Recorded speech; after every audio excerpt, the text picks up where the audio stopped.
Good morning mga kumarites, nag-DIY nga si Jowa ng lagayan ko ng sigarilyo pati na nga rin benta. Maliban nga po dito sa aking sari-sari store, kumikita nga rin po ako sa pagpiprint pati na nga rin po paglalaminate. Pinakaunang dahilan ko nga po kung bakit ako bumili ng printer ay para nga po may magamit yung mga anak ko dahil magastos nga pong magpapaprint. Pero dahil may tindahan nga po ako, sabi ko nga isama ko na nga sa pagkakakitaan ko, kaya open na nga rin po ako sa mga nagpapaprint pati na nga rin po laminate. Kagaya nga po nitong pangalan lang pero pinrint nga po yan sa photo paper at nilaminate, kaya 10 pesos nga po ang singil ko bawat isa dyan. Pag ganitong kailangan ng straight na cut ay si Jowa nga po yung pinapagawa ko. Kagabi pa nga po itong video na to, kaya naman yung date nga po dyan ay January 15 pa. Habang inaantay nga po uminit yung laminator ay nag-aayos naman nga po siya ng noodles. Hindi ko pa kasi natapos nga po yung aking mga dinidisplay nung umaga pa. Kaya nung nagkulay green na nga po yung switch ng laminator ay tinuloy niya na nga po yung kanyang ginagawa. Kaya naman kahit nasa bahay nga lang ako kumarites ay kahit papaano ay malaking tulong din naman yung aking mga extra income. Mahal nga po ng mga bilihin ngayon ay hindi talaga pwedeng hindi tayo kikilo. Sa pagandahan ng katawan at mukha, abay talo na ako dyan. Ito na lang ako sa padamihan ng diskarte, char. Madami-dami din naman nagpapaprint sa akin kumarites pero hindi ko na nga po talaga nakukuhaan yung iba ng video. Plus kasing ginagamit ko nga po sa pagpiprint itong aking cellphone. Dahil yung aking printer nga po ay meron na nga rin siyang wifi at pwede na nga rin po cellphone lang yung gagamitin mo sa pagpiprint. Lalo na nga po pag mga picture ang ipiprint ko. Pag mga files ay ginagamit ko nga po yung laptop. Dati nga pag may nagpiprint sa akin ay ako pa nag-i-edit ng mga picture para nga po magkakatabi-tabi sila. Kaya lang doon pa lang sa pag-i-edit ay nauubos yung oras ko, kaya ngayon nga po ay print na lang talaga yung aking ginagawa. Kaya kung mag-send nga po sila ng ipiprint ay yung nakaayos na. So ayan, at nalaminate na nga ni Jowa yan kumarites at tinatanggalan na nga po niya ng mga sides.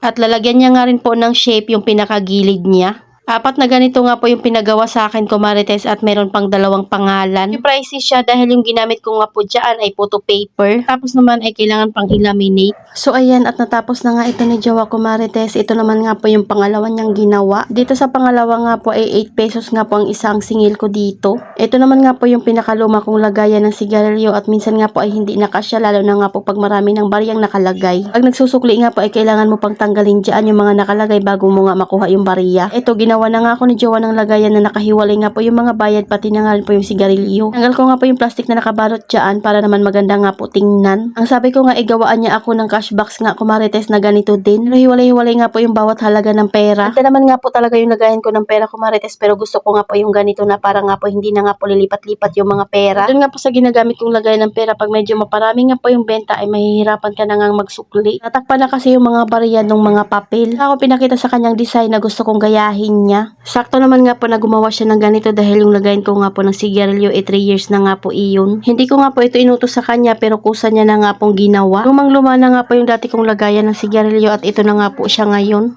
Ayan, at nakahiwalay na nga po yung sigarilyo doon sa bariya. Mga pinuputol-putol pa nga po ako mga paninda dyan kumarites dahil nagre-refill nga po ako ngayon. Ito ko na nga po yung ginawa ni Jowa dito at sakto naman nga po at hindi nga po siya masikip. Hindi na nga rin po mahihirapan kumuha ng panukli pati na nga rin po ng sigarilyo. Kakatawa lang kumarites na yung partner mo hindi mo na nga kailangang utusan sa mga bagay-bagay. Kusa niya na nga lang ginagawa. So ayan, at tinatry ko nga rin po ilagay yung mga papel dyan na benta. Try kong ayusin ito kumarites, gumawa na nga rin po ako ng mga yelo. At ito naman nga po yung pinaka-itsura niya at maganda na nga rin pong tingnan. So yun lang muna kumarites. Salamat sa panonood. Follow for more. God bless us. At sana i-share nyo na nga rin po itong aking video.